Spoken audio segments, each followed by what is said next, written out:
So you just got back from the range. There's a guy next to you. He had one of these, a can, suppressor, silencer, whatever you want to call it. I don't freaking care. His gun, maybe it was gas in his face, but it was quiet. A lot quieter than yours. You're like, man, that was nice. I want to buy one. Maybe he even let you shoot it. He was like, you should get one. So here you are on this video because you're confused about how to buy one. Realistically, it's very easy. If you purchased a gun before, you shouldn't really have much of any issues. If you bought a passport before, it's the same thing. So the first thing you want to look at is the model. Here I have a Surefire, pretty much brand standard, I would say flagship for really any suppressor use. This is the SOCOM 300 SPS. It's a 300 blackout specific suppressor. Why is that important? Well, I really believe that when you buy your first suppressor, yes, you're like, I want to be able to put it on all my guns, right? My AR-10, my 5.56, my pistol, whatever. You want to put them on all of them. I get it, because they're expensive, they take a long time to get, and it's kind of a hassle to get one. I understand. So I still think you should get a dedicated can. If you only have a 5.56 rifle, buy a 5.56 can. Don't buy a 300 blackout can or a 308 can because you think you're gonna get a hunting rifle later on or whatever. You're gonna wanna get a can for that one, all right? This is my only can at the moment, and I went with it specifically because it was a 300 blackout suppressor. Yes, this is a 5.56 here, and it does work on it, but it's for my 300 blackout. See the previous video. And it works awesome. And as soon as I got to my hands and started shooting, I was like, yep, I need another one. And I need another one and another one, all right? So be purposeful in your purchase. All right, so where do you go to buy them? You can buy them online or you can buy them in person. So if you're gonna buy it online, there's a lot of, and also let me premise where my background comes from. I did work at a gun shop for a few months and I did work with the suppressors a lot, getting them with, either purchasing them at the store or getting people through the silencer shop process. All right, so I know quite a bit about it.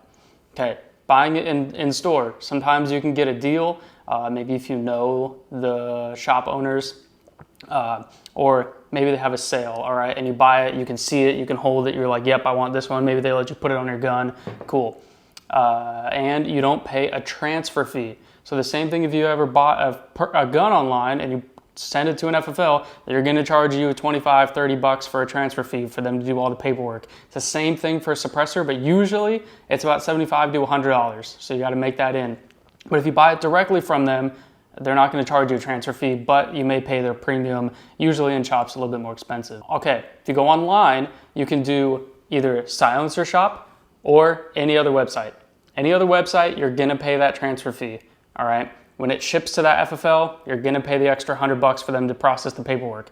Now, with silencer shop, you don't pay any transfer fee at all, but you need to make sure that your dealer is a silencer shop affiliate, all right? That they actually have that link in contact with them, they're connected. Then you won't pay a transfer fee, and when the suppressor gets purchased online, that serial number is automatically put into silencer shop's online system that the gun shop does. So for me, I bought this through my local gun shop, and then they don't know the serial number, so I had to wait the kind of 3 or 4 weeks for it to ship out because the form, whatever paperwork for them to form 3, I think, for a gun store to gun store to ship it takes a while. So then you have to wait, and that adds to your time of waiting.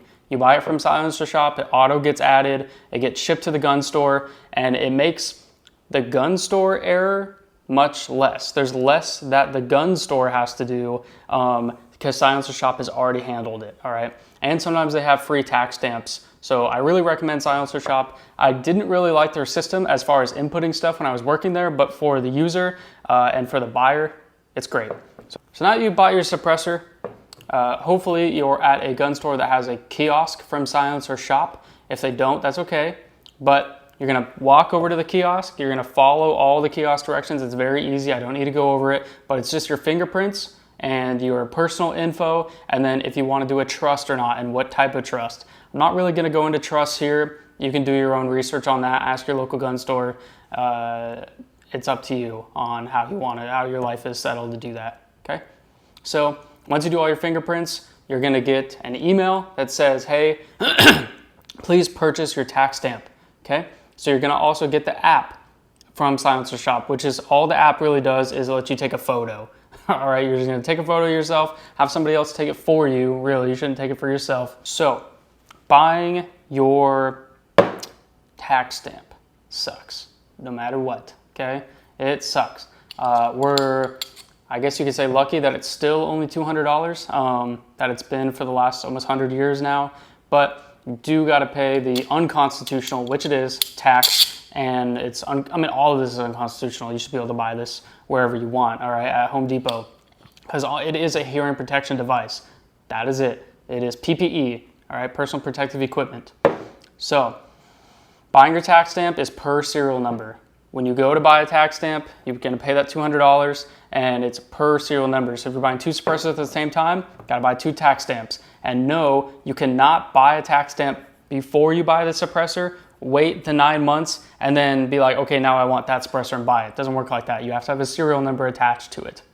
So once all of that is done your fingerprints, you bought the tax stamp, you've identified the trust you wanna be in, you know your serial number, you need to keep up with your local gun shop because they're going to certify through Silencer Shop once all that stuff is done. Sometimes it takes about 2 weeks from when you do it.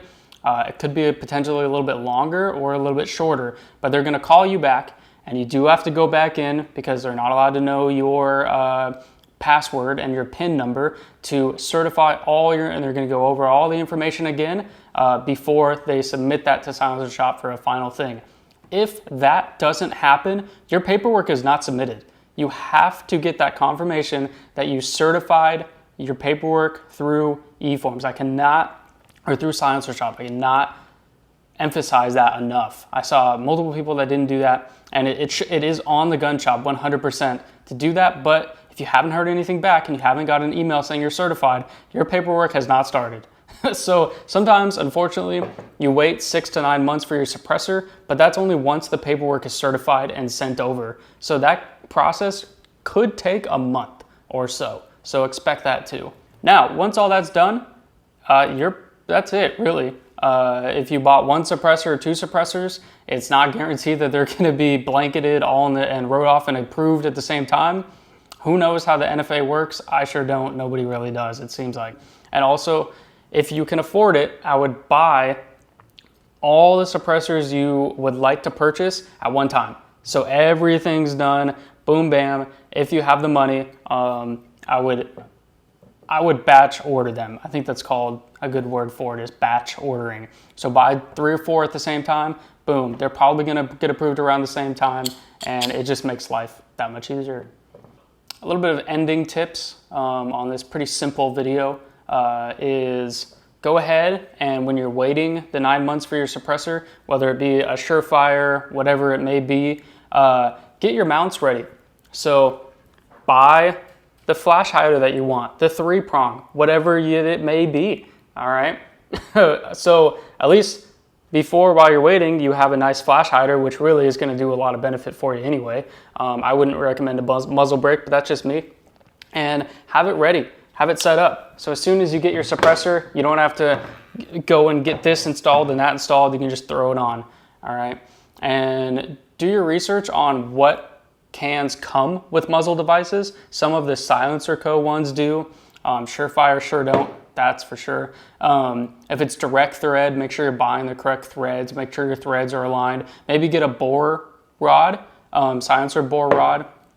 I like those. And picking it up is as simple as that. You're gonna fill out another 4473. That's just for the gun shop's paperwork side of it. It's not another background check, and it is now yours, okay?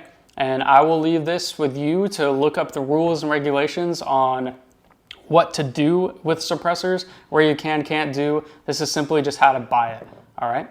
Thanks, guys.